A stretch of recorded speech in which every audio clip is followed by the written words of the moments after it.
Hi guys. So today I was driving my son to school and this topic came to me and I thought it would be fun to do a live video on it. So the topic of it is, can someone predict your future? And I am not having a shot at psychics, at intuitives, at people with spiritual gifts, because let's face it, there are a lot of people who have amazing gifts. And there are also people who are a bit of a hit and miss. So, as someone who is an intuitive guide as well, I don't predict people's futures, but I help them see what's holding them back.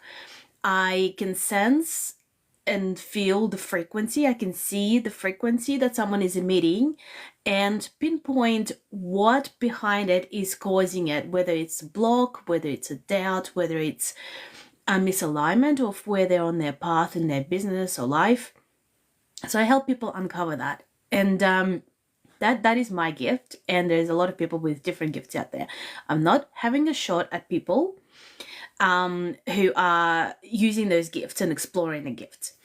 What I want to do is bring this to your awareness.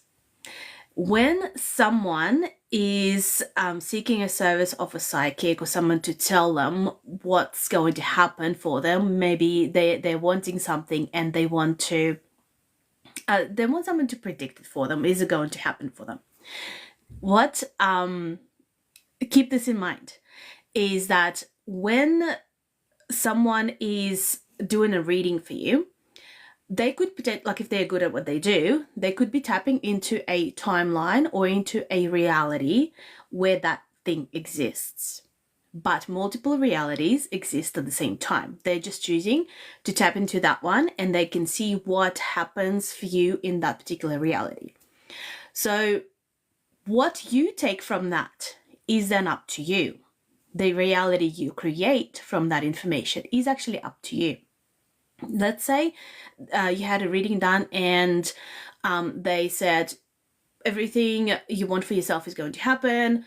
The dream relationship, the $1 million, the holiday, things like that are going to happen for you. Amazing. You leave happy. You feel like it's going to happen for you.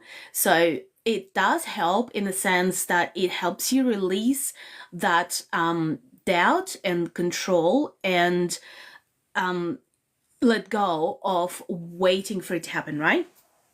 And that is one of the key things in manifesting what you want to manifest, is the release of the waiting energy, the doubts. Basically, you have more confidence that this is going to happen. So what happens in the end? Very well, it could be that reality does happen for you, and then you think, amazing, this person is so great, they've predicted my future, they have this gift. But in doing that, you have given all your power away to the person who did the reading for you, because they've done the reading, they've given you what they saw when they tapped into that reality, they've forgotten about it, they moved on with their life. But then you stayed in that energy, you stayed in that vision, you saw it for yourself. You aligned with that reality, your energetic field, your frequency aligned with that reality, and you bridged the gap and the reality came to you. That's what's happened. You actually created it, not the person who did the reading for you. But then the same thing with the opposite. So if they've given you a reading and they said, for example, something bad's going to happen, you'll have a health issue, or you'll lose a lot of money, or like you want to have a family, but they say, no, you'll never have children. And then you start worrying about it. Then you're saying, is this true? Do I believe it? Do I not believe it? Your mind is constantly focused on that reality that they have just given you. So what happens then? You create that reality and then you think, well, they were right. This is not for me. It's never going to happen for me. They become miserable. But once again, they've given the power away to the reading when they've tapped into a reality, but then you created that reality because you were aligned to that vision. You stayed in it. Your mind focused in it. Whatever it focuses on, it creates. So you created that reality. So the question here is, what do you want to believe? Who do you want to influence your beliefs? So that's the key here. So we see the universe through a perception, through our own lens. And in a sense, we individually are a center of our own universe, because we see the world how it applies to us. It's always how it applies to us. For example, someone said something and we think about how it applies to us. So they said something, it triggered something from our past, and we either take it as positively, negatively, or completely neutrally. If we are, let's say, a charitable person, and we think, well, we're actually being selfless here, we want to help children in Africa get access to a new school or a new water well, and we're thinking about them. We are not thinking about what we will get out of it. We are just wanting to help someone else. So how is it still like through our lens? How is it like in the way that it applies to us? But it does, because you are looking at it, at helping someone through your lens of your own values, of what's important to you, of how that makes you feel. And you apply that to what you want to invest in, what you want to donate to, who you want to help. So it's always in relation to you. It's always how it applies to you. And when we do that, we choose the lens that we want to look at, see the universe through. So that lens, of course, is influenced by different things like our upbringing, our beliefs that we've acquired, things we've learned. So we see things as either positive or negative, but it's always our perception of it. Our next door neighbor might see the world completely differently because they have a different lens that they're looking through.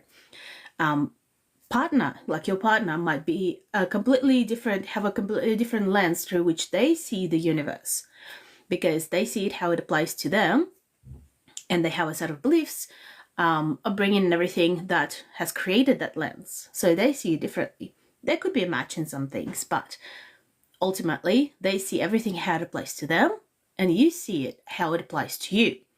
If we remove that lens, what happens is the universe just is. Everyone in it just is as an individual. It's like, here is a big ocean, and each of you are a drop in that ocean. So you're all individual drops, but a part of the ocean. So you just exist. You just are.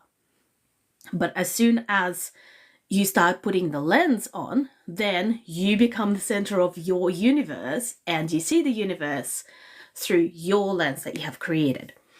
And what I'm getting at here is, when you get a reading done by an intuitive or a guide or something, choose what you take on and what you leave.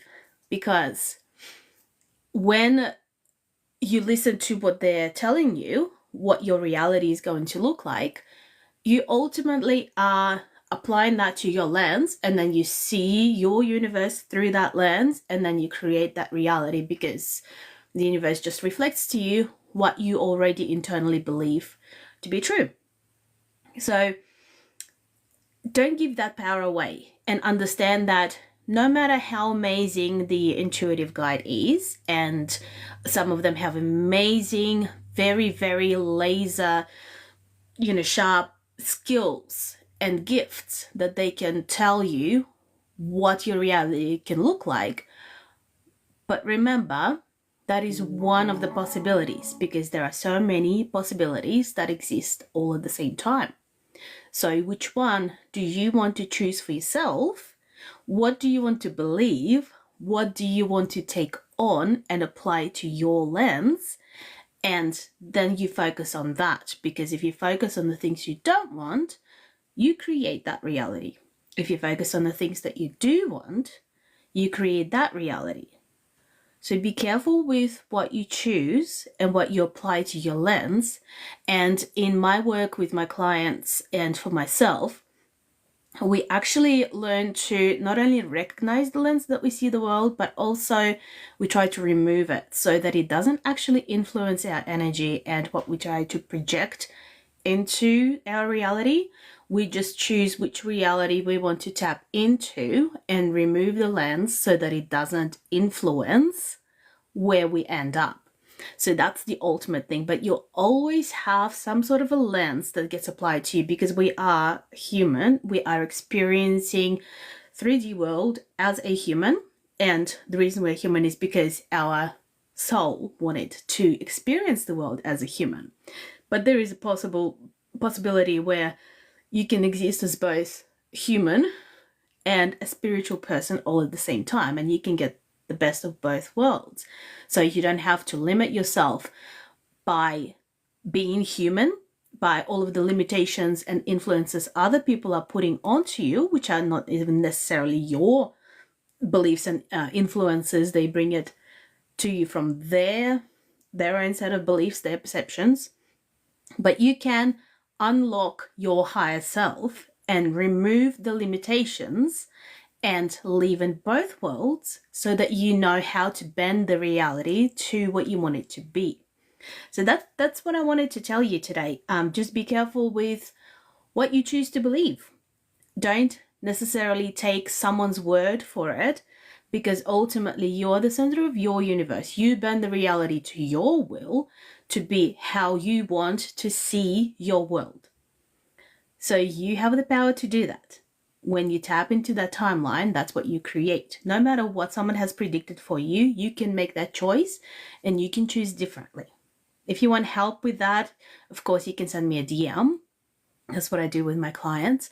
But other than that, just awareness alone plays a big role in this. So I'll see you next time.